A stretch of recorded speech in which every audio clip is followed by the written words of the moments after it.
Fazer a rápida apresentação e já deixar com vocês aí o professor Milton, né? Hoje a nossa aula, ela de contabilidade, né? É claro que a parte de contabilidade não serve apenas para a PF, né? Mas o concurso da vez, o concurso que está mais próximo aí da Polícia Federal. Então acredito aí que os colegas, né?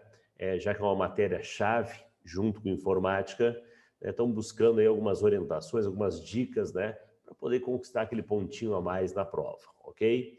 Bem, essa aula fica gravada e aí, como vocês sabem, né, depois você pode assistir, né, de forma privada através o e-mail que você me passou, né, no YouTube, ok? E aí você pode assistir quantas vezes quiser. Inclusive, né, quiser indicar para os colegas, ele pode adquirir essa aula depois, tá?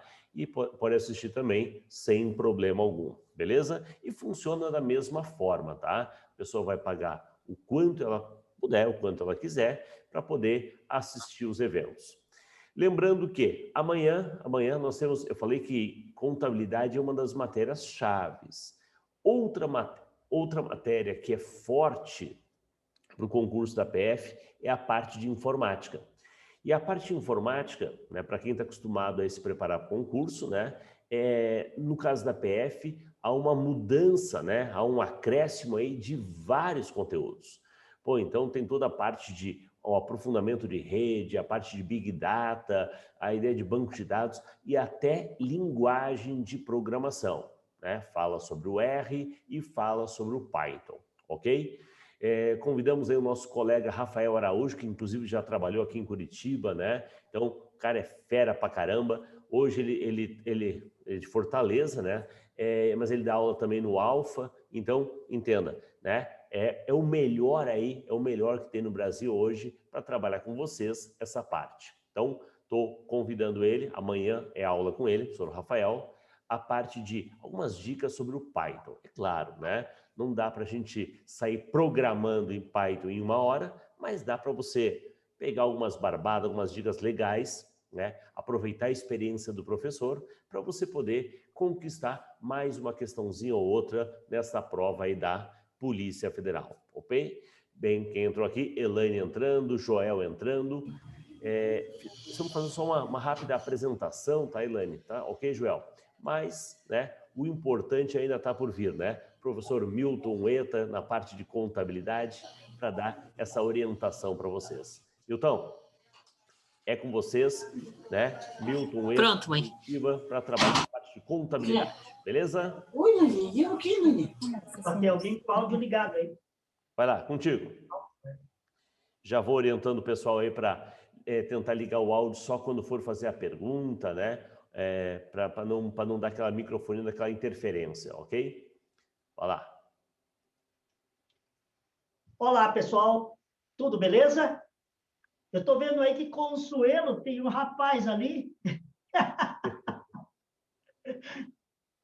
Tá sem áudio ali. Não dá para ouvir. Está com o som desligado. Aí. Minha mulher usa isso aqui o dia inteiro, daí fica tudo logado já no nome dela, entendeu? Entendi. Daí deixa assim mesmo. Mas é Fabiano, tá? Uso compartilhado, né? Então é o seguinte, ó, Valeu. pessoal. É lógico que eu não vou supor que vocês tenham conhecimento. Tudo bom? Essa aí é a Consuelo, então. Tudo bom? É tudo compartilhado aí, então. Pois é. Então, como já disse, eu não vou supor que todos vocês são da área de contábeis, correto? Afinal, o concurso não exige essa formação. Então, eu sempre trabalho com turma heterogênea, tem até contadores no meio da turma, mas tem muita gente que não é da área. E eu estou levando em conta isso também, quer dizer, eu não vou ficar dando aula aqui supondo que todo mundo saiba. Então, às vezes, eu vou abordar alguma coisa que talvez para alguns seja básico, mas para os outros seriam essenciais, seriam conceitos essenciais para ir bem na prova. E contabilidade, a gente não tem muito segredo, tá? E se tiver alguém aí de exatas, eu não sei aí se tem alguém de exatas, porque eu fiz engenharia. Então, eu uso muito a parte de raciocínio lógico para tentar explicar as coisas. Então, quando eu dou aula de contabilidade, e eu procuro mostrar a parte lógica da coisa. Não tem muito que decorar lei nem norma. Você tem que entender. Uma vez entendendo, você interpreta a questão na prova, você resolve o exercício. Mas você tem que entender como funciona o universo da contabilidade, tá? A partir do momento que passou a ser utilizado o chamado método das partidas dobradas, chamada digrafia, isso já caiu em prova, viu, gente? O famoso método das partidas dobradas, também chamado de digrafia, cada débito corresponde a um crédito de igual valor e vice-versa, tá? É criado pelo Frei italiano Luca Paciolo, em 1494, escreveu um livro sobre o assunto, né? O cara era mais matemático do que contador, tá? Então, a partir desse momento que se usa o chamado método das partidas dobradas, a contabilidade praticamente virou matemática, tá? Na matemática, na contabilidade, você fecha o balanço, tudo ali, soma o valor do ativo e do passivo, a coisa fica basicamente matemática. Tanto é que a própria Sebrasp adora explorar isso em concurso. Quem já viu as questões de prova da Sebrasp, tem muita questão conceitual, tá? Contabilidade, por exemplo, garanto para vocês, tá? Você pega a prova do agente da Polícia Federal de 2018, o último concurso, os anteriores, você vai perceber que, em média, você tem 60% a 80% das questões de contabilidade são conceituais, pessoal. Conceitual. A Sebrasp cobra muito conceito na parte de contabilidade, tá? Ela não é muito de cobrar cálculo. Quem cobrava muito cálculo em contabilidade era a ESAF, que preparava as provas da Receita Federal, que agora vai ser mais a ESAF, né? E a Fundação Carlos Chagas também tem hábito de cobrar cálculo. Mas a Sebrasp gosta muito de cobrar conceitos, tá? Aliás, uma curiosidade, né, pessoal? Na última prova da Polícia Federal, foram 24 questões de contabilidade. Todo mundo sabe disso, né? Para a prova de agente. E para escrivão foram 12 questões, tá? Porque escrivão divide contabilidade com arquivologia. São 12 de cada, provavelmente. Mas para a gente eram 24 questões. Teve concurso antes, lá em 2009, 2012, que eram apenas 11 questões de contabilidade na prova do agente. Pra vocês terem uma ideia, uma dessas provas, eu não me lembro exatamente se foi de 2009 ou 2012, a CESP, a Sebrasp, na época CESP, ela cobrou 11 questões de contabilidade, dos quais 8 eram conceitos e 3 eram cálculo. Das 3 de cálculo, a Sebrasp anulou 2, elas erraram nas 2 de cálculo. Quer dizer, a Sebrasp é meio fraca em cálculo, sabe? Na parte de contabilidade, eles erram. Então, dá para acreditar nisso. Certo? 11 questões, 8 conceituais. 3 eram de cálculo. Dessas 3, 2 foram anuladas. Vai entender, né? O pessoal é muito fraco em conta. Então, o problema é o seguinte, tá? Aqui, eu quero recordar alguns assuntos com vocês, tá? Hoje. Vocês receberam o material, né? Todo mundo acho que recebeu, né? Vamos ver aqui. Material que eu enviei para vocês aí, ó. Operações contábeis diversas. Tá aqui. Eu quero recordar com vocês, primeiro, o famoso método das partidas dobradas, ou seja, como se faz débito, crédito e contabilidade, isso é fundamental, gente. Cai questão de lançamento na prova, questão em que você tem que fazer débito e crédito, debitar uma conta, acreditar outra. Se você não conhecer o mecanismo do débito e crédito, você não vai conseguir resolver a questão. Está aqui, então. Recordando isso aqui com vocês, ó, o famoso método das partidas dobradas, debitou R$10, tem que acreditar R$10. E aqui, a tabelinha, a famosa tabela que o pessoal decora para efetuar o lançamento contábil, debitar e acreditar. Eu, particularmente, quando eu explico para os meus alunos, eu explico como que foi criada essa tabela. Quando eu explico a lógica de como foi montada essa tabela, ninguém mais precisa decorar essa tabela, sinceramente, pessoal. Essa tabela aí muita gente decora porque não entende, porque como que é o débito e crédito da contabilidade. Muita gente não entende a lógica da coisa, não consegue encontrar uma lógica. E acaba decorando essa tabela. Mas, no entanto, existe uma lógica. E uma lógica muito simples mesmo. Até criança entende essa lógica. Só que eu percebo que muitos professores de contabilidades não dominam essa parte da lógica do débito e crédito. E aí acabam decorando, fazendo o aluno decorar. Então, para quem quiser entender, é muito simples, tá? Vocês devem ter uma noção de como funciona o patrimônio de uma empresa, né? Porque nossa contabilidade é voltada para as SAs, vocês sabem disso, né? SA, lei das SAs. contabilidade pública já se baseia na Lei 4.320, mas a nossa contabilidade é baseada na Lei 6.404/76, Lei das SAs.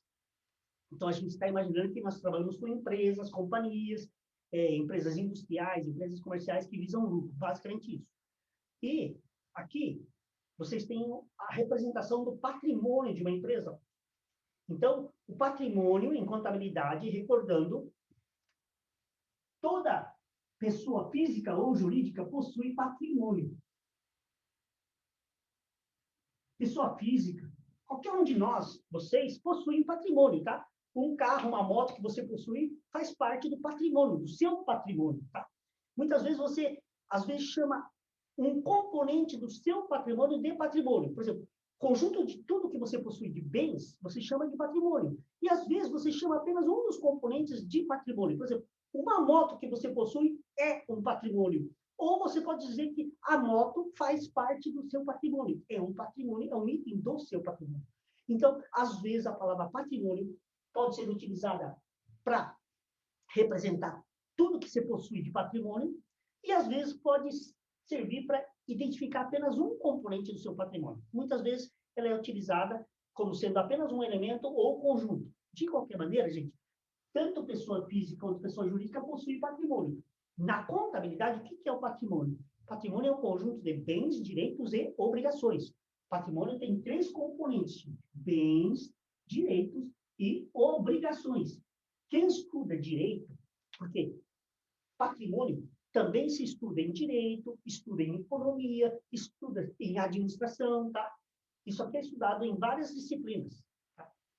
Então, tenha muito cuidado, porque juridicamente o patrimônio se limita apenas a direito e obrigação. Ó.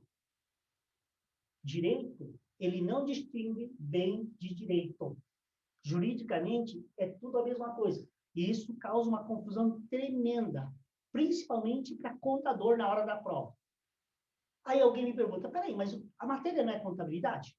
Então, não deveria cobrar sobre o aspecto da contábil e não sobre o aspecto jurídico?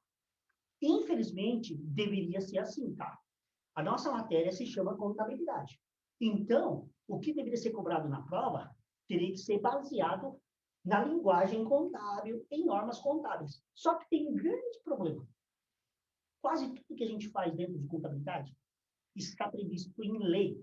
Tá? E essa lei é a famosa Lei 6.404/76, tá? Lei das SAs, que eu já citei agora há pouco, Lei 6.404, de 1976, que já foi atualizado aí algumas vezes. E o que acontece? Aqui está o grande problema. Isso aqui é importante a pessoa entender quando vai fazer prova, pessoal. Por quê? Porque muitas regras você adota em contabilidade com base no que está previsto na lei.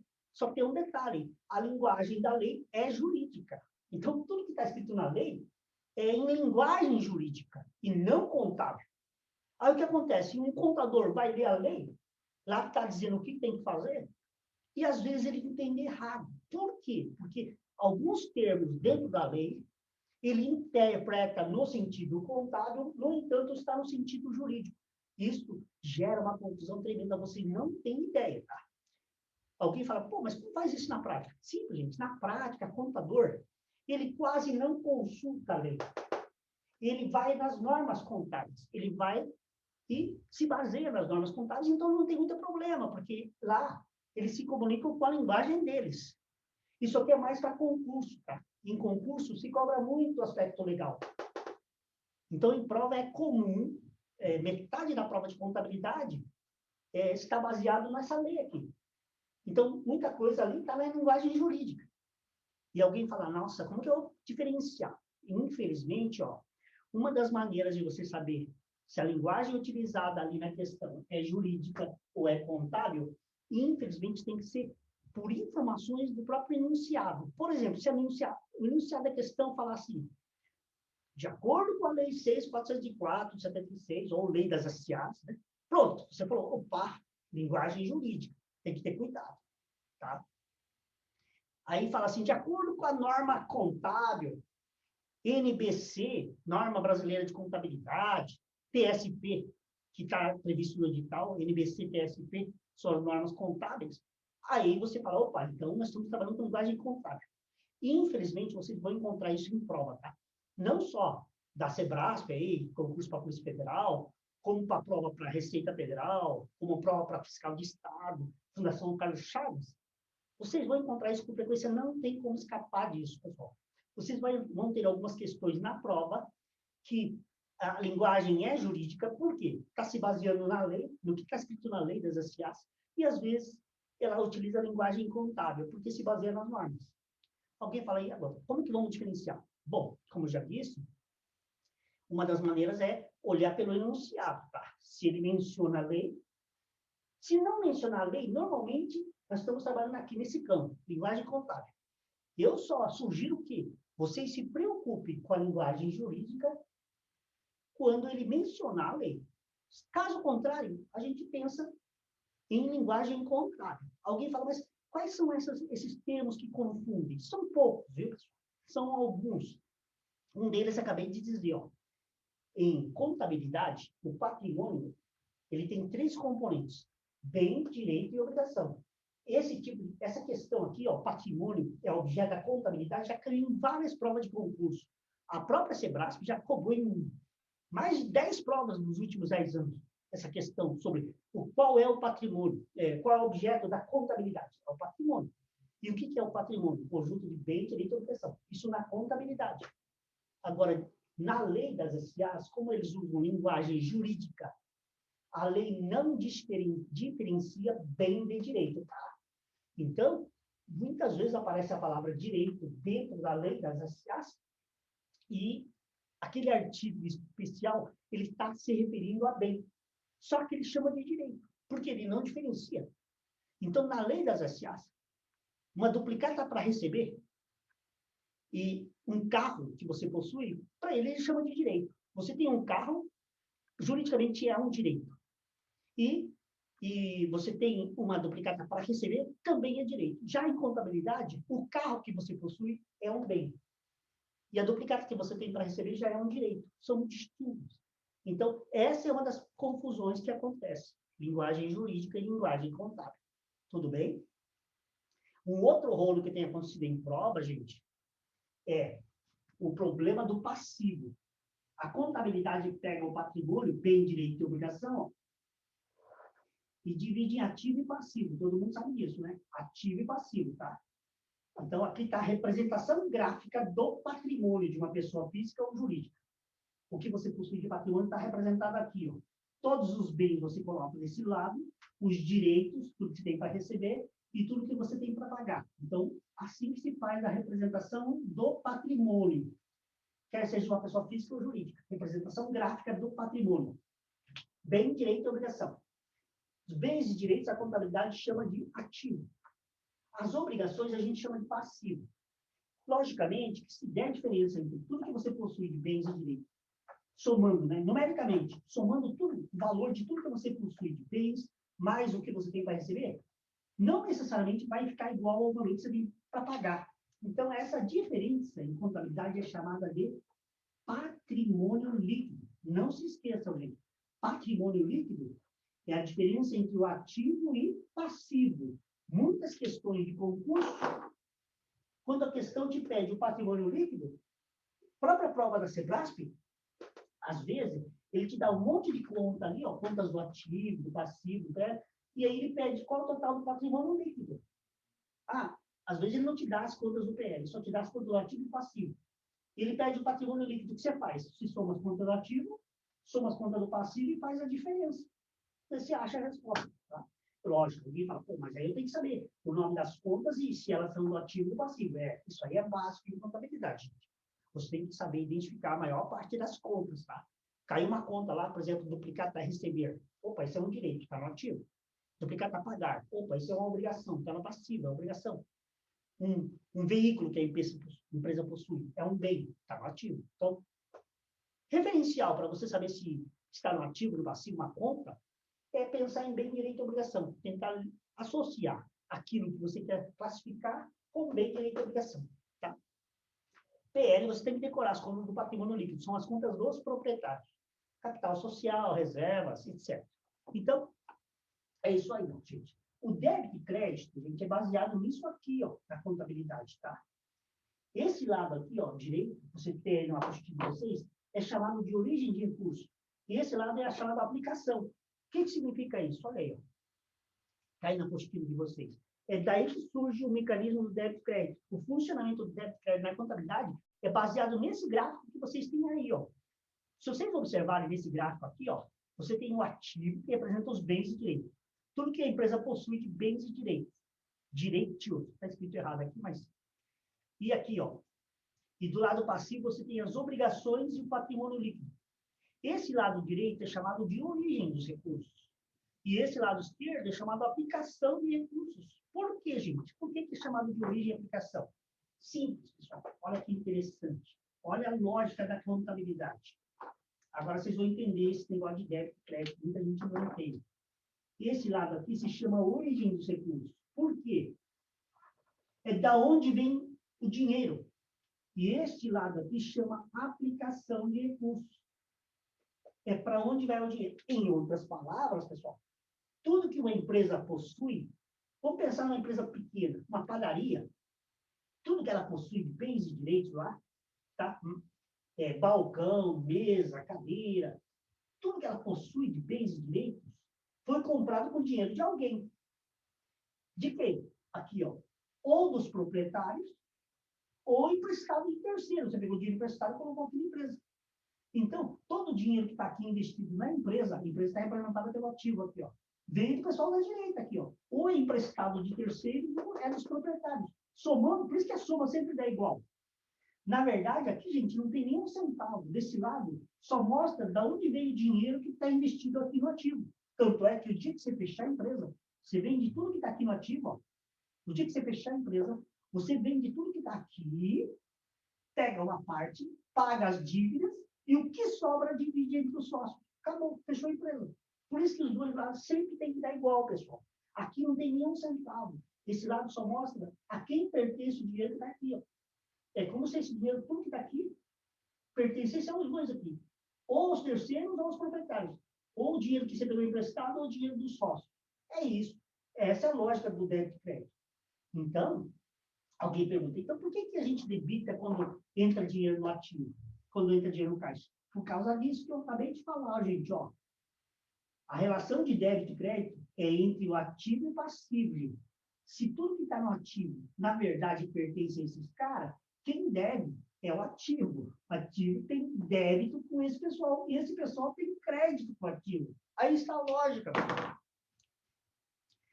É como se todo o dinheiro que estivesse aqui investido no ativo pertencesse a esses dois aqui. Eles investiram na empresa. Então, o dinheiro deles está lá. Então, qualquer hora eles vão querer satisfação, tirar satisfação do dinheiro deles. Ó, perguntou para o ativo, cadê meu dinheiro? Esse cara que emprestou dinheiro para o ativo. Cadê meu dinheiro? A empresa pegou emprestado lá 100 mil reais para pagar daqui um mês. Daqui um mês esse cara vem cobrar, ó, quero meu dinheiro. Quer dizer, que o dinheiro dele está lá dentro da empresa. 100 mil que ele emprestou. Os sócios colocaram 200 mil de capital quando abriram a empresa. Vários sócios juntaram 200 mil e investiram na empresa. Está aqui dentro, ó. Os 200 mil que os sócios colocaram e os 100 mil que a empresa pegou emprestado. Aqui tem 300 mil. 100 mil que pegou emprestado e 200 mil dos sócios. Está tudo aqui investido no ativo. Então, a lógica do débito e crédito está aqui, gente, ó. É daqui que foi montada a tabela. Por isso que a tabela é do jeito que está lá, ó. Débito. Qual é o sinônimo de débito? Débito é obrigação, dívida. São sinônimos. Débito, obrigação, dívida. É isso. O ativo tem obrigação com esse cara de cá. E esse tem crédito com o ativo. Tem para receber crédito com o ativo. Por isso, você vê uma tabela de débito e crédito. Olha lá. As contas do ativo aí pela tabela, estão vendo aqui, gente? Olha aí, ó. Cada vez que entra alguma coisa no ativo, ó, entra, aumenta o saldo. O ativo. Não tinha nada no caixa. O sócio colocou 100 mil no caixa. Entrou 100 mil no caixa. Então, o ativo aumentou. Se o ativo aumenta, o ativo passa a ter débito com alguém, porque aquele dinheiro não é do caixa. Pensa no caixa do supermercado. Por acaso o dinheiro que está dentro do caixa é do cara que está cuidando do caixa? Não. Certo? Então, cada centavo que entra dentro do caixa do supermercado é um débito que esse funcionário passa a ter com alguém. No fim do dia, ele vai ter que dar satisfação de todo o dinheiro que está dentro do caixa, gente. É isso, cara. O dinheiro que está dentro do caixa não é do caixa. Apesar que tem alguns funcionários que acham que é dele, né? No fim do dia, aí bolsa e vai embora, né? Opa, não é dele, gente, certo? Então, é isso, cara. Você imagina um ativo como se fosse alguém cuidando do dinheiro do pessoal da direita aqui, ó. Ou pessoas que emprestaram dinheiro para a empresa, ou dos proprietários. É isso. O cara só está cuidando. Essa é a lógica. Por isso que vocês veem aqui na tabela, ó, que o débito e crédito funciona desse jeito. Ó. Conta do ativo, quando aumenta, você debita, porque ele passa a ter dívida com alguém. Quando diminui, acredita, porque reduz o débito dele. Já passivo e PL, veja, passivo e PL é o que está do lado direito do balanço aqui, ó, do lado direito, ó, passivo e PL. Então, qualquer valor que tem aqui representa um crédito que eles têm com o ativo. A relação de débito e crédito é entre o ativo e o passivo. Então, se aumenta, eles passam, quer dizer que eles têm crédito com o ativo, se tem saldo. Se diminui, você debita, porque reduz o crédito que eles têm. Alguém pergunta, e receita, despesa e custo, como funciona? Pois é. Gente, em contabilidade, além dessas contas aqui, ó, que representam ativo, passivo e patrimônio líquido, tem as contas de resultado, que a gente chama de resultado, que são as receitas, despesas e custos. Então, essas aqui são chamadas contas patrimoniais, que vão no balanço da empresa, que representam o patrimônio da empresa. E essas aqui são chamadas de resultado. Elas só servem para dizer se a empresa teve lucro ou prejuízo no ano. Trabalhou, teve lucro, prejuízo. Então, você faz aí um confronto entre receita e despesa e você vê se teve lucro ou prejuízo. Então, isso aqui só serve para saber se teve lucro ou prejuízo. Essas contas não vão no balanço. Elas não representam balanço, pessoal. Elas aparecem o ano inteiro e, no final do ano, se for o balanço for no 31 de dezembro, porque nem todas as empresas fazem o balanço no dia 31 de dezembro, hein, pessoal? Isso aí é pegadinha de concurso também, tá? Muita gente pensa que todas as empresas necessariamente vão fechar o balanço no dia 31 de dezembro. Negativo, gente. Se você olhar na lei das SAs, no artigo 175, lá diz o exercício social. Quem determina quando que vai encerrar o exercício e fechar o balanço é o estatuto da companhia. Se lá está escrito que é dia 30 de abril, todo ano, dia 30 de abril, fecha o balanço. O balanço é anual. A cada 12 meses, a empresa dá uma parada e apura o lucro para ver se fecha o balanço. Daí começa um outro exercício social. É 12 meses, só que não necessariamente encerra no dia 31 de dezembro, tá? De acordo com a lei, artigo 175, isso já caiu em prova. O encerramento do exercício, quem determina é o estatuto da companhia. Se o estatuto disser que dia 31 de dezembro, vai ser no dia 31 de dezembro. Se falar que é no dia 30 de abril, todo ano, dia 30 de abril, a empresa para e fecha o balanço. Para alguns dias, porque imagina uma empresa grande com 5 mil funcionários. Para fechar o balanço não é de uma hora para outra. Leva alguns dias, contar o estoque, fazer o levantamento das duplicatas, se não perder o controle, esqueceu de dar baixa alguma, tudo isso tem que ser feito para fechar o balanço. Isso que chama fechar o balanço. Pega as contas de resultado, faz a diferença para ver se teve lucro ou prejuízo, e esse lucro ou prejuízo que você encontrar com essa diferença aqui, ó, você vai injetar aqui dentro do patrimônio líquido. Quando você coloca esse lucro aqui dentro, o prejuízo, aí você consegue fechar o balanço. Se você não enfiar o lucro aqui dentro, você não fecha o balanço, gente. Por quê? Porque o balanço desequilibra durante o ano exatamente porque surgem essas contas durante o ano. Conforme vão aparecendo esse tipo de conta aqui, receita, despesa e custo, são valores que pulam fora do balanço. Aí que desequilibra o balanço. Se não existissem essas contas aqui de fora, o balanço estaria fechado o tempo todo, pessoal. Qualquer momento que você chegasse na empresa, somasse isso e esse aqui, ia dar igual. Mas, por causa dessas contas, é que o balanço não fecha. Então, tá aí, ó. Recordei aí o mecanismo de débito e crédito com vocês. Outra coisa que eu quero recordar com vocês são as chamadas contas retificadoras, também chamadas de redutoras. O que são essas contas, gente? Elas têm saldo ao contrário, ó, elas são rebeldes, ó. Ao contrário. O que significa? Infelizmente, existe esse tipo de conta. Como vocês podem ver na tabela, gente, ó, as contas do ativo, elas normalmente têm saldo devedor. Saldo devedor. Então, se você pegar uma conta aqui, ó, representação de uma conta, pode ser conta caixa, conta duplicata a pagar.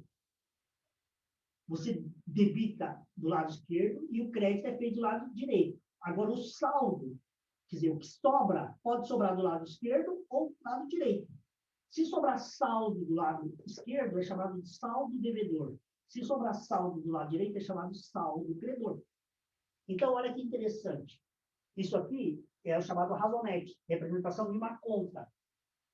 Qualquer conta que você pegar aqui no ativo, ó, caixa, banco, mercadorias, estoque, duplicados a pagar, máquinas, equipamentos, você vai debitar e creditar valores nessas contas. Só que uma hora você puxa o saldo, ou vai estar desse lado, ou vai estar desse lado o saldo, que sobra. Por exemplo, debitou 100, creditou 10, sobra 90, desse lado. Esse lado é maior.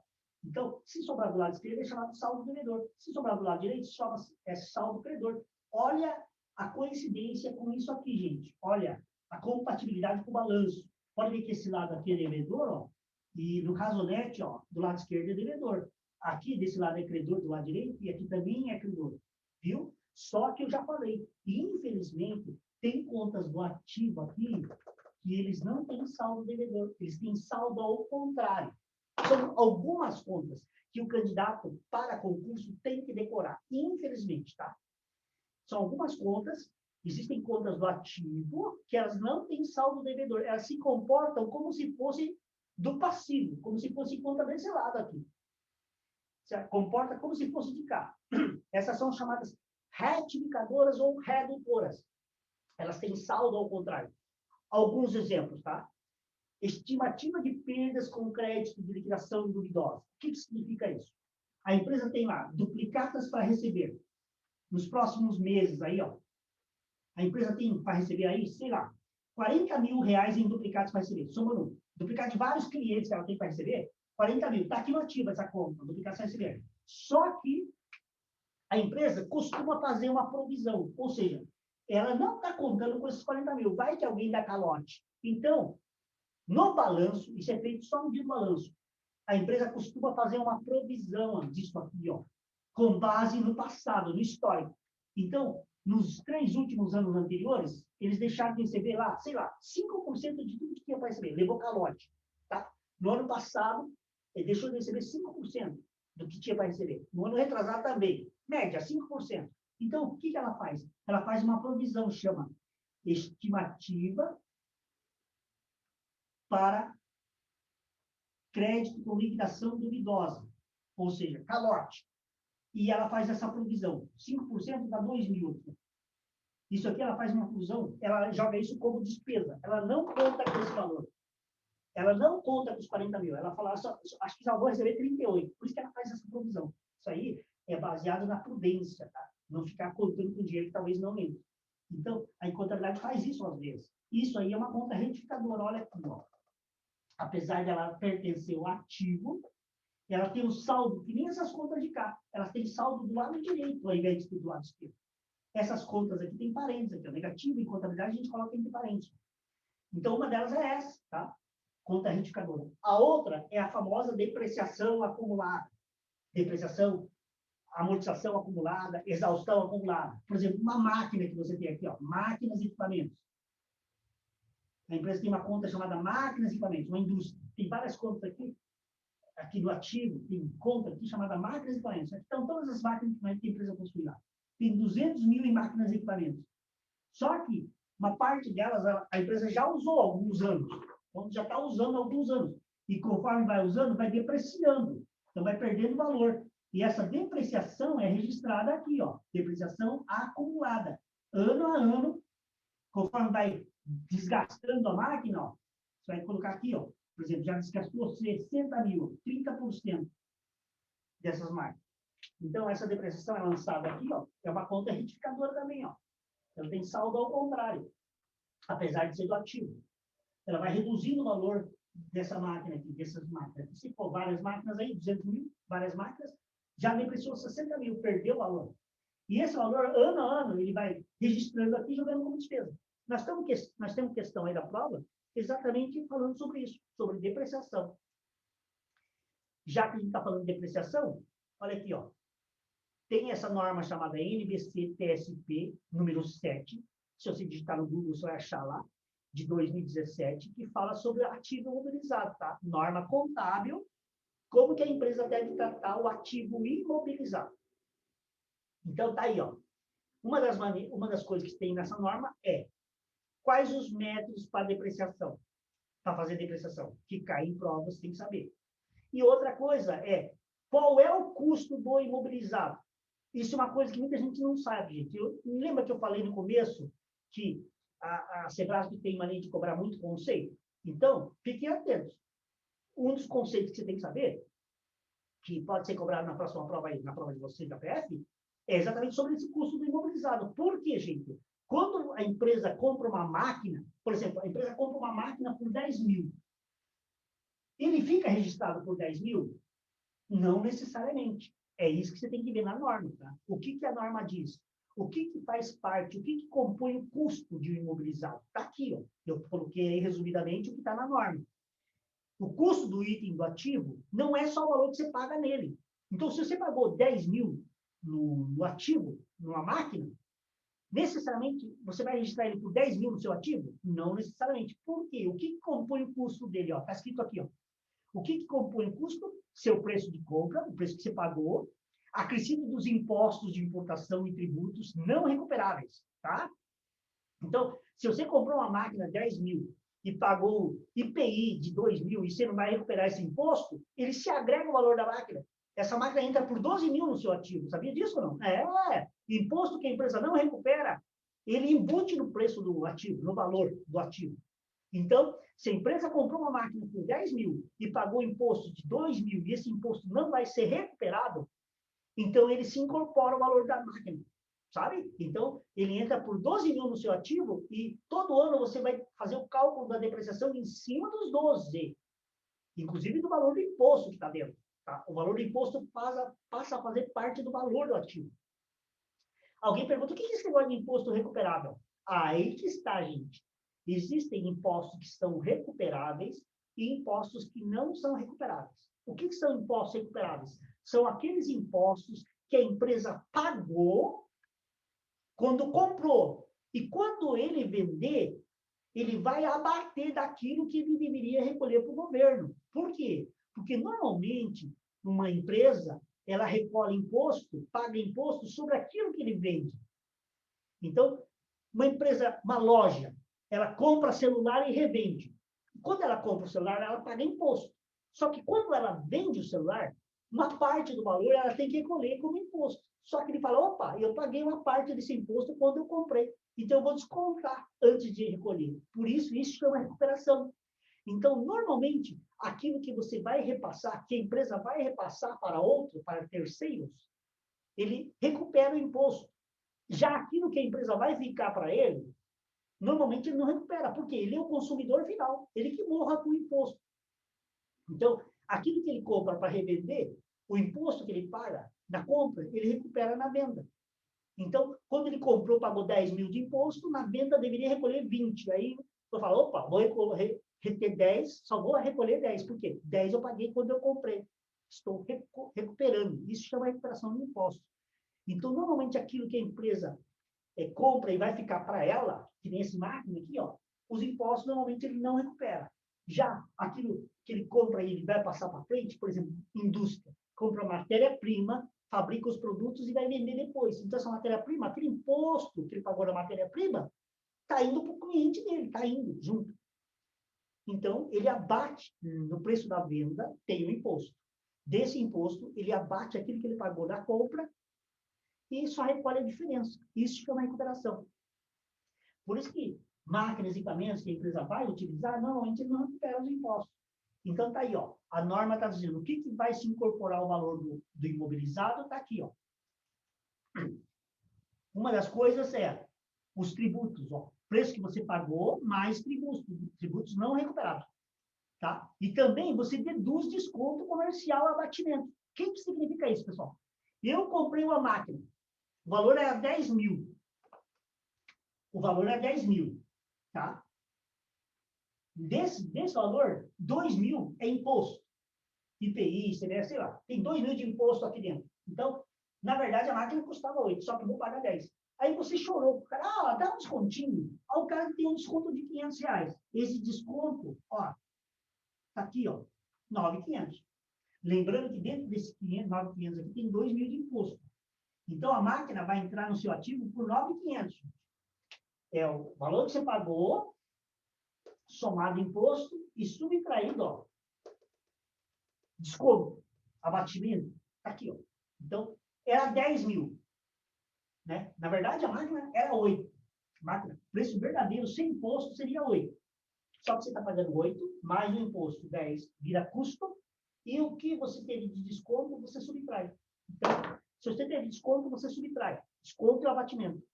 Aí alguém me pergunta, qual é a diferença de desconto e abatimento, né, gente? Parece que é a mesma coisa, né? Me dá um descontinho, me dá um abatimento. Parece a mesma coisa? É. E, infelizmente, na contabilidade tem uma pequena diferença, gente. Quem quiser anotar, anote aí, gente. É o seguinte, ó. Qual é a diferença de desconto e abatimento? Desconto geralmente é feito no ato da venda. Pode escrever, no ato da compra. Você vai na loja, me dá um desconto, né? Certo? Me dá um desconto aqui, senão eu vou chorar aqui. Vou fazer um escândalo aqui na loja. Então, o cara te dá um desconto. Isso aí é o chamado desconto comercial, também chamado desconto incondicional. No ato da venda. Na hora da venda. Ou outra situação que aparece esse desconto é quando o produto está em oferta. Vocês já viram, né? Olha, de R$1.000 por apenas 899, mas só até sábado. Então, essa diferença é desconto comercial, tá? Qual é a diferença do abatimento? Gente, abatimento é posterior à venda, não é no momento da venda. O que é abatimento? Geralmente, o abatimento é concedido para evitar devoluções. Então, vou explicar para vocês, ó. Você foi lá, comprou a máquina, que era 10.000, chorou pro cara, o cara te deu um desconto de 500, você acabou pagando 9.500. Então, só que você vai pagar prazo, tipo aí, vai pagar daqui um mês, duplicata, 9.500. Só que aí a máquina, depois de uma semana, chega na sua empresa, aí você vê que ela está com um pequeno defeito. Olha aí, ela está amassada aqui. Aí você liga lá para o fornecedor e fala, ó, vou devolver essa porcaria máquina aqui, ó, veio amassada. Aí o fornecedor fala para você, não, fica com ele que te dou um abatimento de R$1.500 na duplicata. Opa! Você fala, opa, em vez de você pagar 9.500, você vai pagar 8. Então, isso é abatimento. Então, abatimento é posterior à venda, gente. Normalmente para evitar devoluções, tá? Abatimento. Essa é a grande diferença. Alguém fala, por que tem que diferenciar isso em contabilidade, né? Por quê? Tem que diferenciar. Sabe por que tem que diferenciar, pessoal? Desconto de abatimento? Porque os dois vão reduzir o valor. Se você comprar uma máquina por 10.000, tiver um desconto de 500, cai para 9.500. E na hora de pagar duplicado, o cara te der um abatimento de 1.500, então, no fundo, você está pagando só 8.000. Por que tem que diferenciar um do outro? Sabe por quê, gente? Tem ideia ou não? Consuelo, Consuelo, eu não sei o seu nome aí, né? Qual é o seu nome?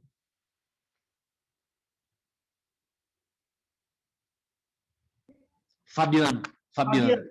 É o único que eu estou vendo aqui, os outros estão com a câmera fechada, né? Fabiano. Tudo bicho do mato, pessoal aí, não tem vergonha de aparecer na câmera. Tô brincando. Então é o seguinte, Fabiano. Por que tem que diferenciar? Sabe por que tem que diferenciar abatimento de desconto na contabilidade ou não? Sabe por quê? Olha que interessante. O desconto incondicional, desconto comercial, também chamado comercial, é feito no ato da venda. E abatimento é posterior à venda. Qual é a grande diferença, pessoal? A grande diferença é que este aqui, ó, quando é dado no ato da venda, você consegue subtrair da base de cálculo dos impostos. O imposto na venda, um que você conhece é o chamado ICMS. Você sabe disso, né? Sabia? O ICMS é calculado no momento da venda. Então, se no momento da venda você teve desconto, você subtrai esse desconto para calcular o ICMS. Então, o ICMS vai ser calculado em cima de 9.500, não de 10.000. Já o abatimento, como é posterior à venda, não vai subtrair da base de cálculo do ICMS. Essa é a grande diferença, gente. O desconto, ele é subtraído da base de cálculo do ICMS, por exemplo, o ICMS aqui vai calcular sobre 9.500, na nota fiscal. Por que o abatimento não subtrai? Porque o abatimento, quando você dá o abatimento, a nota já foi emitida, gente. A nota já foi calculada pelo ICMS sobre esse valor. Não tem como calcular ICMS tirando o abatimento. Abatimento é um negócio entre as partes. O governo não tem nada a ver com isso, Paulo. Vocês que são gregos, vocês que se entendam. Não tem nada com isso. Tá? Abatimento. Então, O grande motivo aqui, ó, um dos grandes motivos para diferenciar um do outro é o imposto. Os impostos que são deduzidos aqui, o desconto deduz, o abatimento não deduz para calcular imposto. Isso aqui não é cobrado na prova, não se preocupe, né? Pelo menos da Sebrasp. E, para a gente ir para os exercícios, olha que interessante. Operação com mercadoria, que a Sebrasp tem cobrado às vezes. Olha, quando a empresa vende mercadoria, estamos falando de empresa comercial, como se calcula o lucro? Está aqui essa fórmula, gente. Se você decorar essa fórmula, você praticamente garante 70% mais ou menos das questões sobre o assunto. Ó. Esse RCM chama resultado com mercadorias. RCM. Resultado com mercadorias. Como se calcula? Vendas líquidas menos CMV. Vendas líquidas menos custo das mercadorias vendidas. Então, se você quer saber, ó, a empresa fez uma venda agora, vendeu o produto. Qual foi o lucro que ela teve com essa venda? Esse lucro chama RCM. Ó. Isso aqui em contabilidade eles também chamam de lucro bruto. Esse RCM pode dar lucro ou prejuízo. Ó. Se der positivo, é lucro, que a contabilidade chama de lucro bruto. Se der negativo, a contabilidade chama de prejuízo bruto. Nome muito usado em prova é isso aqui. Ó. Quando a banca pedir lucro bruto, ele está pedindo esse cara. RCM. Vendas líquidas menos CMV. O que é esse venda líquida? Eu acabei de falar, gente. Pega o preço de venda, subtrai descontos, impostos. Está aqui a formulinha, pessoal. Quanto custa o produto? R$ 1.000, certo? Só que você teve um desconto de 10%, ó, desconto no ato da venda. Então, caiu para 900. Ah, quando você foi pagar duplicata, teve um abatimento. Aí subtrai o abatimento. Aí, metade da mercadoria você devolveu porque estava com defeito. Então, você subtrai a devolução. Teve cancelamento. Subtrai cancelamento. Qual a diferença de devolução e cancelamento? Cancelamento, o produto nem saiu do fornecedor. Antes de sair, você liga e cancela aquele pedido lá. Ele já cancela. Devolução, a mercadoria tem que chegar na sua loja para você depois devolver. Tem o custo do frete daí. Se a mercadoria não saiu do fornecedor, não tem o custo do frete, porque não chegou na sua loja. Se chegou e você devolveu, teve dois custos. O frete da vinda e o frete da volta. Isso aí, não se preocupe que a palavra da Polícia Federal, eles não entram nesse mérito, tá? Como que funciona esse frete aí. Não precisa nem se preocupar. Quem que paga, quem não paga, não precisa nem se preocupar com isso. E também você tira os impostos sobre vendas. Ó. Então, novamente, você pega o preço de venda. Se você quer saber o lucro que a empresa teve o ano inteiro, pega todas as vendas do ano da empresa, todas as vendas, subtrai todos os descontos, abatimentos, devoluções e cancelamentos e os impostos sobre vendas. Quais são esses impostos sobre vendas? Os mais comuns são ICMS, PIS e COFINS, tá? Mas a Sebrasp não entra muito nesse mérito. É mais para a área fiscal. São impostos sobre vendas. A Sebrasp, quando cobra isso, eu já falei que eles não são muitos de cobrar cálculo. Quando eles cobram isso bem resumido, viu, gente? Pode ver. Na prova, normalmente, a gente vai te dar 1 ou 2 itens aqui desse venda líquida, se ele já não te der esse venda líquida direto. Muitas vezes ele já te dá o valor da venda líquida, só para você fazer a subtração aqui, ó. Venda menos custo. Vocês vão ver que nem vocês vão ver na questão aqui da prova da Polícia Federal. Questão que está aqui na prova da Polícia Federal, no último. Então, às vezes, só usar essa forma que se chama. Você não precisa subtrair tudo isso aqui, ó. E o custo é calculado desse jeito aqui embaixo, isso também não é cobrado. Normalmente, eles já te dão o custo. Então, se numa questão eles te derem o valor da venda líquida, também chamado receita líquida, e der o custo das mercadorias vendidas, se for indústria, chama custo dos produtos vendidos, e se for empresa que presta serviços, chama custo dos serviços vendidos, ou custo dos serviços prestados. Então, isso aqui, ó, se for empresa comercial, chama custo das mercadorias vendidas. Se for industrial, chama custo dos produtos vendidos. E se for empresa que presta serviço, custo dos serviços vendidos ou custo dos serviços prestados. Tá? Detalhe, muita gente não sabe, mas empresa comercial, aquela que compra e revende, chama aquilo que ele vende de mercadoria. Agora, a indústria que fabrica para vender, ele chama de produto. Aquilo que você transforma para vender é produto. Aquilo que você revende, só repassa, chama mercadoria. Então, pensa, a mesma TV que a fábrica chama de produto, quando chega na loja, passa a receber o nome de mercadoria, tá bom? Falou mercadoria, é comércio, falou produto, é indústria. apesar que vocês sabem que tem empresas que se chamam indústria e comércio. Além de ser indústria, também é comércio. Então, é uma miscelânea das duas coisas. Então, prosseguindo. E aqui, ó, os métodos de depreciação previstos nessa norma aqui, ó, gente. Essa norma, tá vendo, é de 2017.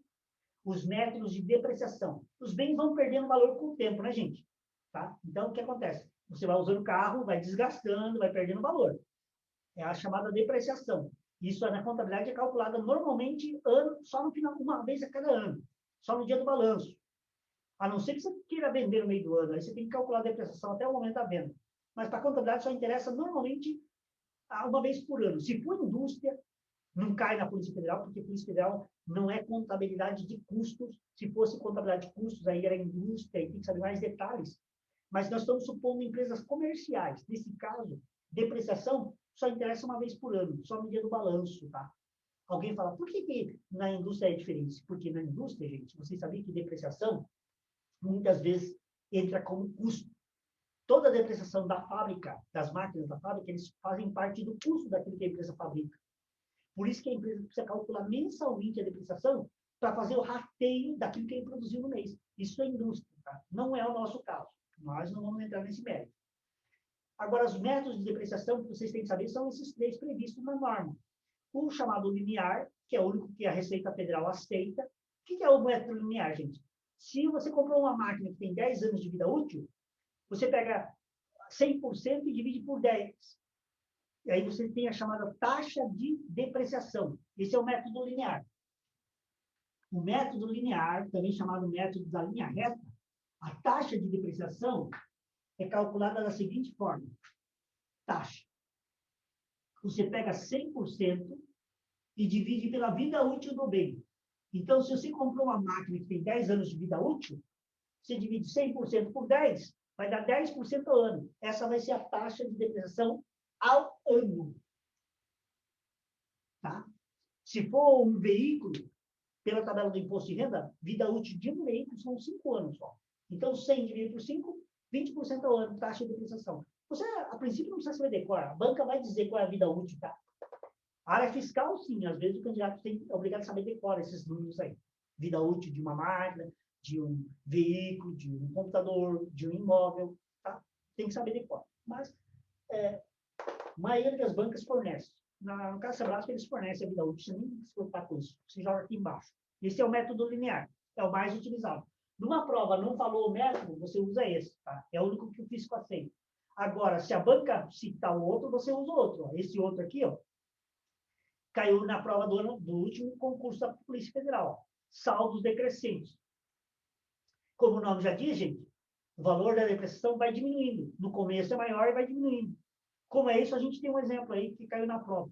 Tá? É o chamado método da soma dos dígitos. E também tem o método das unidades produzidas. Isso é para a indústria. Isso aqui não interessa muito para a gente também. Por quê? Porque tem bens, máquina, por exemplo, que a vida útil dela é em função do quanto que ela fabrica. Então, ela foi projetada para fabricar, por exemplo, 100 mil peças. Se no primeiro ano você já fabricou 50 mil peças, você já depreciou 50% dessa máquina. Então, isso é mais para a indústria. Isso não interessa muito para a gente. Só saber que existe. Se cair na prova da Polícia Federal, eles vão cobrar conceitualmente aí para ver se o cara sabe que existem os 3 aqui. Mas esse cai com frequência. Já esse caiu no último concurso, ó, pessoal. Saldos decrescentes pegou muita gente surpresa, muita gente não conhecia. Então a gente vai ver. Ó. Voltando àquele custo lá para terminar que eu tinha falado, o que faz parte do custo do ativo?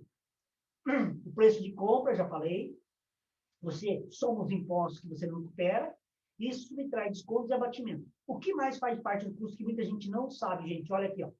Todo gasto que você tiver para colocar o bem em condições de funcionamento vai se incorporar ao custo. Você sabia disso ou não? Se você vai instalar uma máquina e você gastou lá, a máquina você pagou 10 mil e você gastou R$1.000 para os caras instalarem a máquina para você começar a usar, esse 1.000 vai se incorporar ao custo. Então, o gasto que você teve para fazer a máquina funcionar, para poder fazer a máquina funcionar, ele se incorpora ao custo. Agora, num estudo mais avançado de contabilidade, isso aqui também entra como custo. Ó. Isso aqui é cobrado mais para concurso na área fiscal. Para a gente da PF, provavelmente eles não vão cobrar mais, sei lá, né? De repente, Isso aqui, eu sabia? Como eu já falei para você, ó, você pagou 10 mil na máquina. 10 mil na máquina. Incluindo os impostos e subtraído o desconto. E você teve custo de instalação da máquina, mais 1.000. Para instalar a máquina, para funcionar, você teve mais 1.000 de custo. Então, sua máquina vai ficar registrada por 11. Só que tem uma coisa que isso é novo na contabilidade. Tá? Isso passou a vigorar depois que a lei mudou em 2007. Esse custo aqui, ó, estimativa inicial dos custos de desmontagem. Isso aqui é incrível, né, cara? Você comprou uma máquina que tem vida útil de 10 anos. Só que a sua empresa está instalada num imóvel alugado. Aí você tem que fazer algumas modificações no seu imóvel para poder instalar a máquina. Só que quando você tirar essa máquina lá no futuro, depois de 10 anos, você vai ter que restaurar o local. Esse gasto você vai ter que prever quanto você vai gastar daqui 10 anos, mais ou menos, para tirar a máquina e deixar o imóvel na situação que estava antes. Você tem que calcular isso, trazer para valor presente e somar no valor desse ativo. Esse é um assunto mais profundo, tá? Isso é mais contabilidade avançada, para ver que a coisa se torna um pouco mais complexa se você se aprofunda. Mas é para a área fiscal. Mas é bom você saber também que tem isso, custo de desmontagem no futuro, quanto você vai gastar quando você for desinstalar essa máquina, tiver que reformar o local, quanto você vai gastar, você tem que calcular isso, trazendo para valores de hoje, 10 anos para trás, tá? Fazer desconto financeiro, matemática financeira, e embutir esse no custo. Cara, isso aí não tinha até 2008, agora tem. Então, é isso aí. E último detalhe, para calcular a depreciação, está aqui, gente, ó. Base de cálculo da depreciação, isso aqui tem que saber de cor. É o custo que está no seu balanço, esse custo que eu falei agora há pouco, subtraindo o valor residual. Daí você tem o chamado valor depreciável. É sobre esse valor depreciável que se calcula a depreciação. O que é esse valor residual? Sabe o que é valor residual, pessoal? Quem quiser anotar, pode anotar. Tá?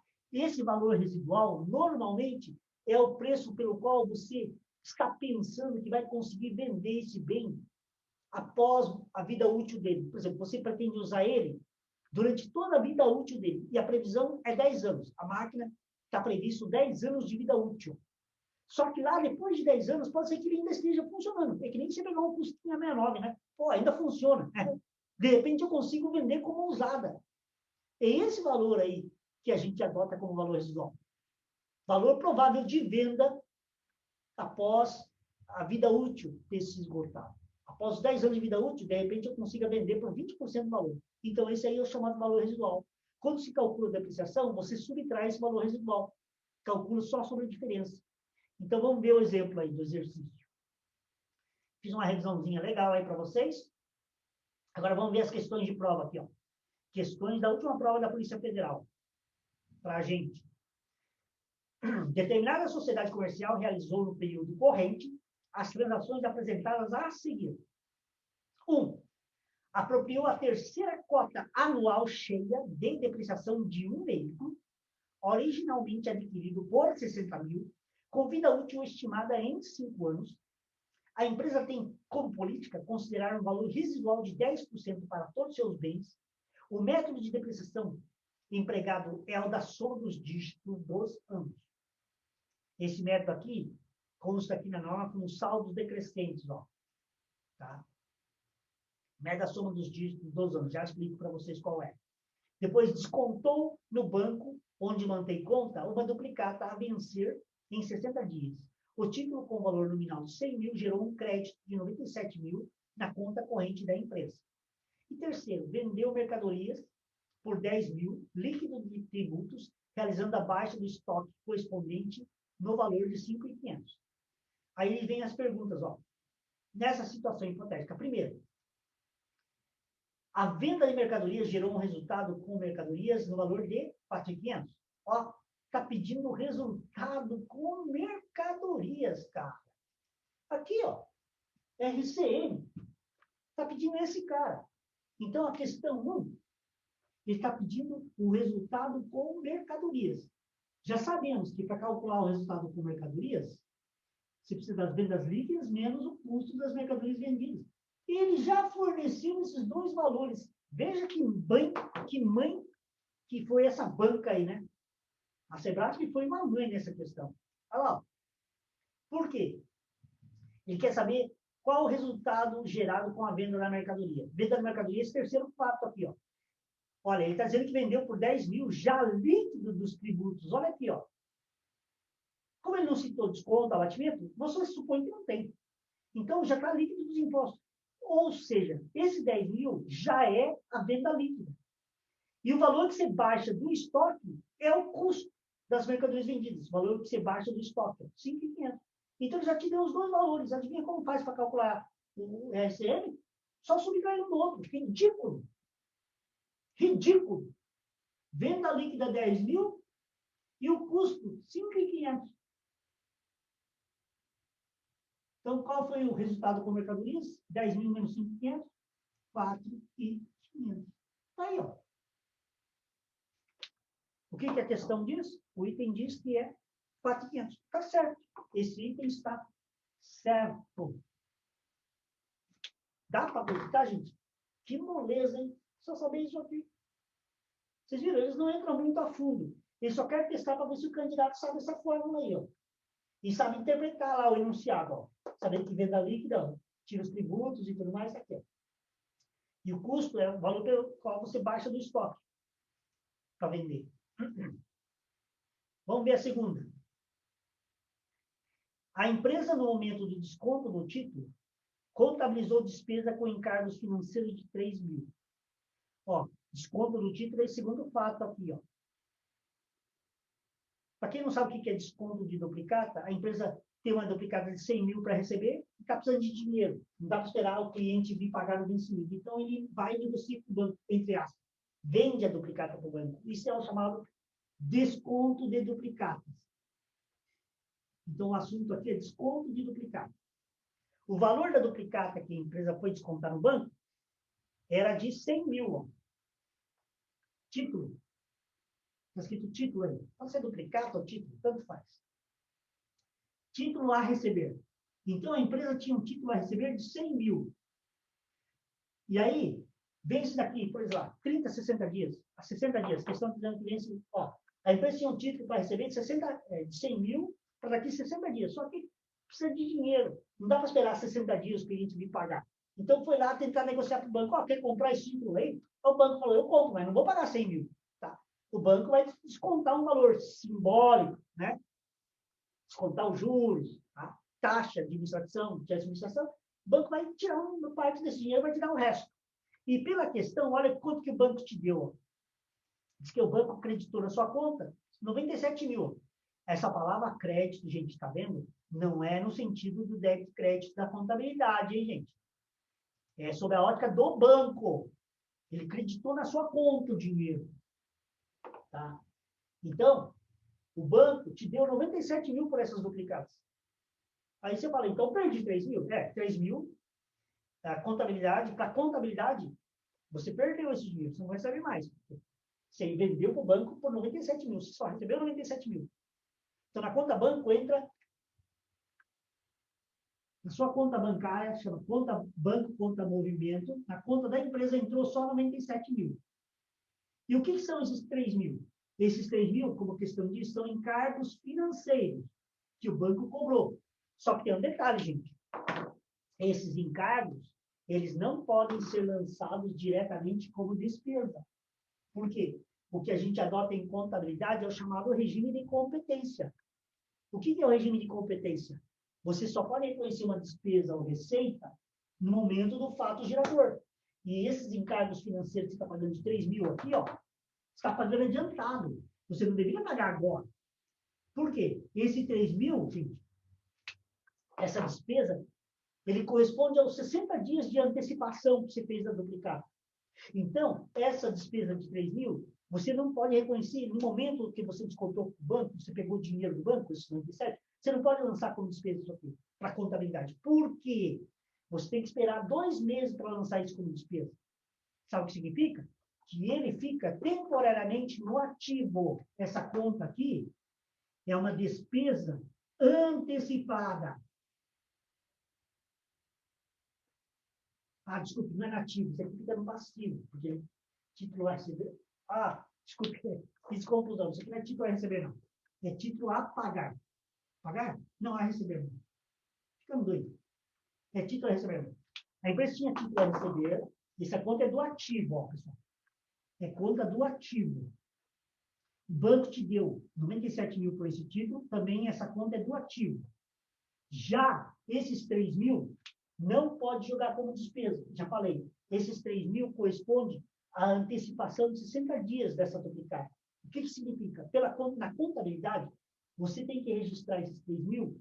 A cada mês, uma parte dele você vai lançar como despesa.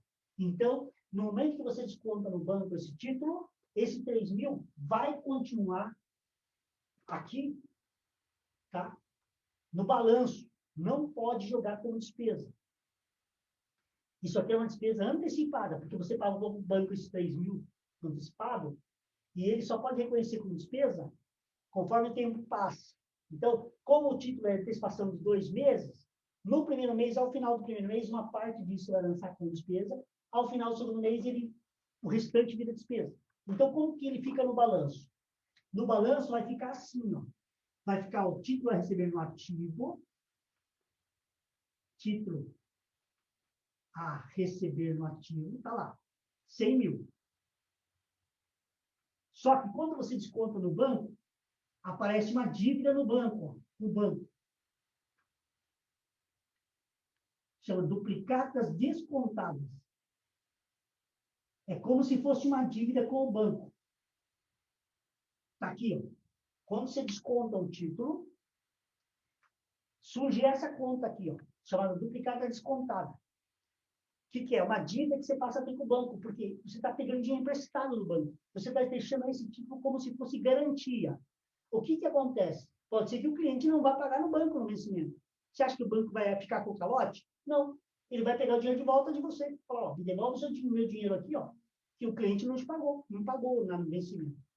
Então, o que acontece? A empresa tem esse título a receber, está no ativo. Quando ele desconta, ele não pode dar baixa nisso aqui.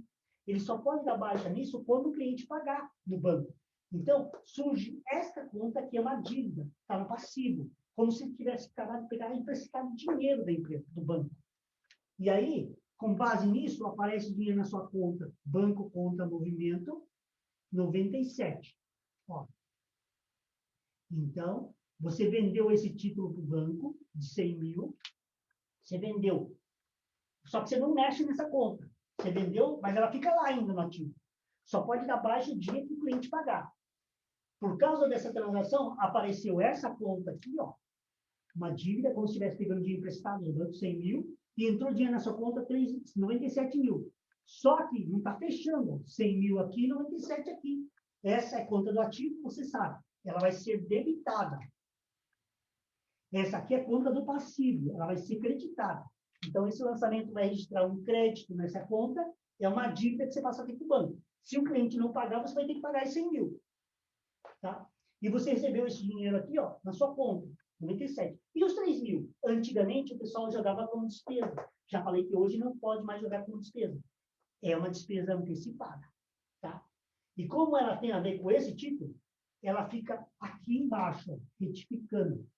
Chama encargos financeiros a transcorrer. 3 mil. Ó. Fica aqui junto com essa dívida. Só que olha que interessante. Esta conta é do passivo. Deveria ter saldo credor.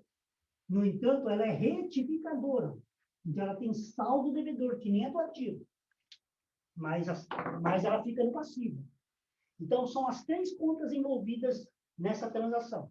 Quando a empresa negociou esse título com o banco, ele vai registrar, fazer esse registro, este e este. Então, o lançamento envolve essas 3 contas. Ó. A contabilidade da empresa vai fazer um registro contábil com essas 3 contas.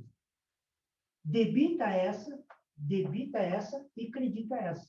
Então, resumindo, como fica o lançamento? Ó? Na contabilidade, você sabe, primeiro você coloca as contas debitadas, depois as creditadas, tá? Então, nós temos aqui, ó, uma debitada, 2 debitadas e uma creditada. Primeiro as debitadas. Você debita banco, conta, movimento. É uma das contas que vai debitar. 97. A outra conta debitada, encargos financeiros a transcorrer, que é do passivo, 3.000. E essa conta aqui, ó, duplicatas descontadas,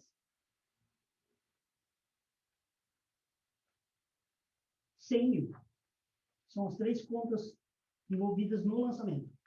Essas 2 debitadas e essa acreditada. Esse seria o lançamento. Teria que ser feito com base nesse desconto. Agora, olha que interessante, ó. Recordando, tem um assunto que vocês devem ter estudado em contabilidade chamado fórmulas de lançamento. Vamos aproveitar para recordar esse assunto, ó. Fórmulas de lançamento. Como são 2 debitadas e uma acreditada, é lançamento de terceira fórmula.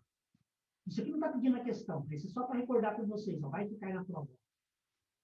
Não sei se vocês se recordam, fórmulas de lançamento. Tem primeira fórmula, segunda fórmula, terceira fórmula e quarta fórmula. O que é lançamento de primeira fórmula? Uma conta debitada e apenas uma acreditada. Isso é lançamento de primeira fórmula. Segunda fórmula, uma debitada e mais de uma acreditada. Terceira, mais de uma debitada e uma acreditada. E quarta, mais de uma debitada e mais de uma acreditada. Por exemplo, debitou 2 contas e acreditou 3. Isso aqui é a quarta fórmula. Olha que interessante, ó. 2 debitadas e uma acreditada. 2 debitadas e uma acreditada. Terceira fórmula. Se perguntasse na prova, isso seria um lançamento de terceira fórmula, tá? Esse seria o lançamento. Vamos ver como está no item aí. Vamos ver se a banca acertou. Aqui. A empresa, no momento do desconto do título, contabilizou despesa com encargos financeiros de 3.000. Está errado. Não é despesa. Eu já falei, olha. Não é despesa. O erro está aqui. É despesa antecipada. Esses 3.000 representam uma despesa antecipada. Despesa antecipada não é despesa. Tá? Nesse caso, ela vai aqui do passivo. Existem despesas antecipadas que vão no ativo, viu, gente? Mas essa está indo no passivo, porque ela acompanha aquela conta que a originou. Está aqui. E vamos para a última questão. Agora está falando da depreciação. Está dizendo que a depreciação do veículo gerou um crédito de 10.800 na conta de depreciação acumulada. Então, a questão basicamente você quer saber quanto foi o valor da depreciação. Ó. E é o primeiro item aqui, está dizendo aqui, ó, apropriou a terceira cota anual cheia de depreciação dele. Então, é a depreciação no terceiro ano. Aí. O veículo era de 60.000, com vida útil de 5 anos, valor residual 10%. E o método é a soma dos dígitos dos anos. Então, essa questão é mais trabalhosa aí. Como funciona? Então, o método da soma dos dígitos dos anos é o que o nome diz.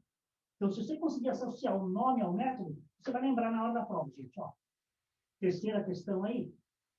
Método da soma dos dígitos dos anos.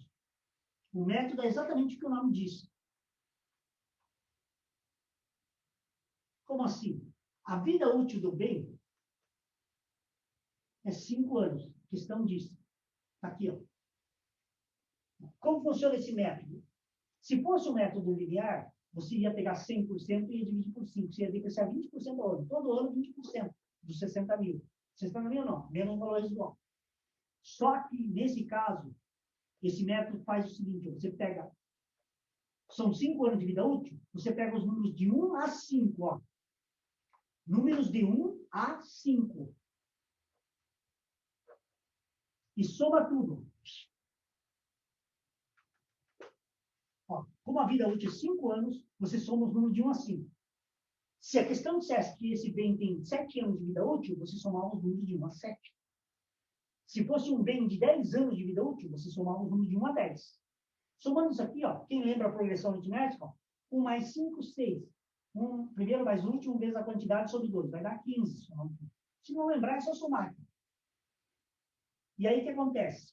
No primeiro ano, aqui, ó, no primeiro ano, você vai, a cota de depreciação que você vai depreciar é 5 quinzeavos. Depois, 4 quinzeavos. Depois, 3 quinzeavos. É assim, ó. É esse o método. Então, mede a soma dos dígitos dos anos, o que acontece? Se a vida útil é 5 anos, você soma o número de 1 a 5. Se a vida útil é 10 anos, você soma o número de 1 a 10. Se a vida útil é 7 anos, você soma de 1 a 7. Aí o que acontece? No primeiro ano, você vai depreciar 5 quinzeavos. Uma fração do valor a ser depreciado. 5 quinzeavos. No segundo ano, 4 quinzeavos. No terceiro, 3. Por isso chama saldos decrescentes. Ó. O valor da depreciação vai diminuindo conforme vai passando os anos. Aqui não me interessa os outros, porque ele só quer no terceiro ano. Por isso que eu estou parando aqui. Ó. Ele quer só no terceiro ano. Depreciação no terceiro ano. Então, qual vai ser a depreciação aqui? Terceiro ano. A cota anual. Ele só quer a depreciação no ano. 3 quinzeavos de quanto? Não é de 60 mil. Por quê? Eu disse antes aqui, ó, que quando você tem uma máquina, no caso aqui é uma máquina, é veículo.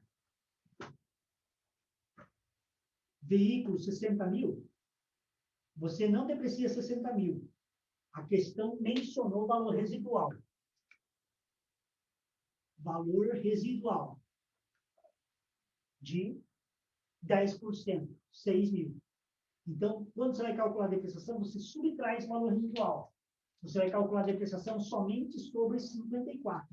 Este 54 aqui chama valor depreciável. Valor depreciável. Isso aqui está tudo escrito na apostila, no material de vocês. Não precisa nem copiar. Por isso que eu estou abreviando.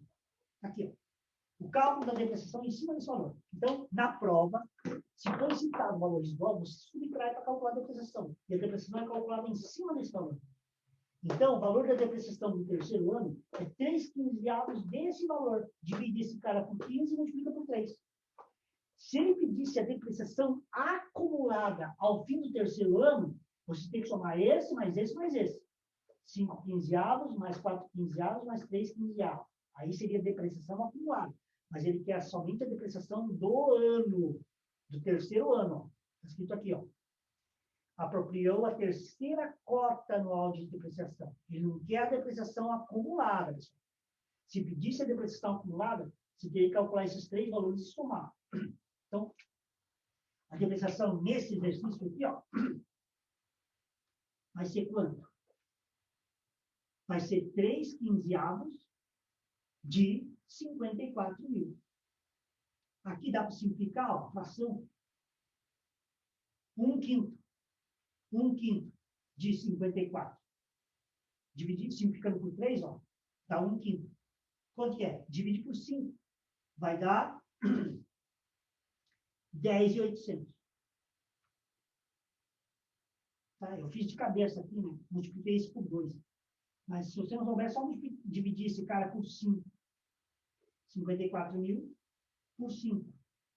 5 vezes 1, 5. 0. 8. Aí, ó. Baixa os 2 zeros. 10.800. Esse é o valor da depreciação do terceiro ano. O que, que o item diz?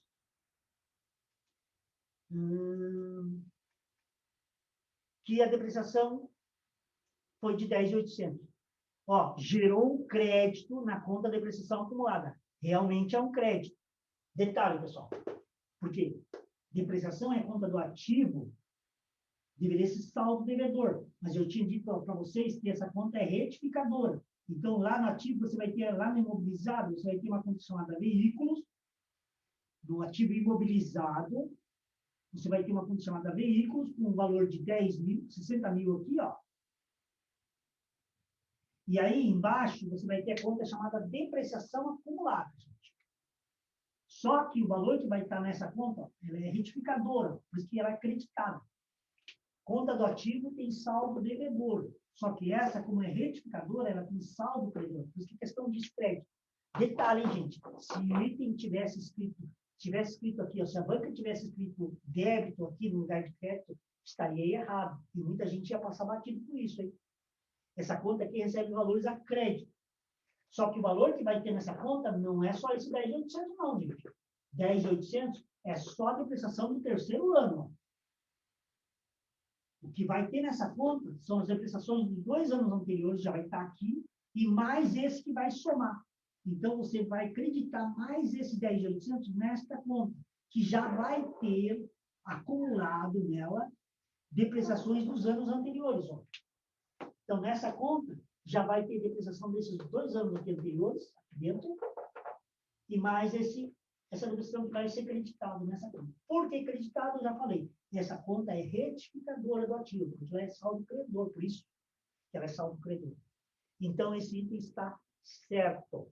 Gabarito, então, a primeira certa, segunda, nem respondi a segunda aqui, errada. A segunda está errada, porque não é despesa isso aqui. E a terceira está certa. Então, gabarito é esse. Certo, errado e certo. E, ufa, ficamos por aqui. Só quero lembrar vocês, pessoal, que é o seguinte, com a proximidade da prova, no máximo a gente consegue fazer revisão, né? Ah, agora que eu vi a pergunta aqui. Bom, acho que já está esclarecida a dúvida aqui, né? Joel, já esclareceu a sua dúvida? Maria, também? Sim, professor, esclareci. Eu perguntei antes de você colocar ali, porque eu fiquei em dúvida. Quando você jogou lá em cima, como que foi lá em cima, que você colocou títulos a receber, banco, aí, os 3.000 aí. Aí eu fiquei em dúvida aí, porque eu falei, ué, mas eu entendi, falei, mas espera aí, achei estranho, porque eu achei... Isso. Aí depois que você fez, eu vi que estava certo. Tá, obrigada. É o seguinte, pessoal, só quero lembrar vocês que eu estou vendo o seu marco para a semana que vem, eu tenho que ver agendamento aí, uma revisão de toda a matéria para a prova, sabia? Se vocês tiverem interesse, fiquem espertos aí, tá? Nos banners, que eu estou pensando em preparar um resumão legal para a semana que vem. Beleza? De toda a matéria para a prova. Quero sim, professor. Um abraço, então, para vocês. Obrigada. Ótima aula. Obrigada. Beleza, pessoal, beleza. E aí, gostaram? Aproveitaram bastante a aula? Bem, pessoal, fechamos aqui mais um encontro nosso, tá? Então, amanhã nós temos informática. Milton tá vendo aí para a semana que vem, de repente, fazer mais uma revisão. A gente vai mantendo vocês aí informados, ok? Por enquanto, seria só.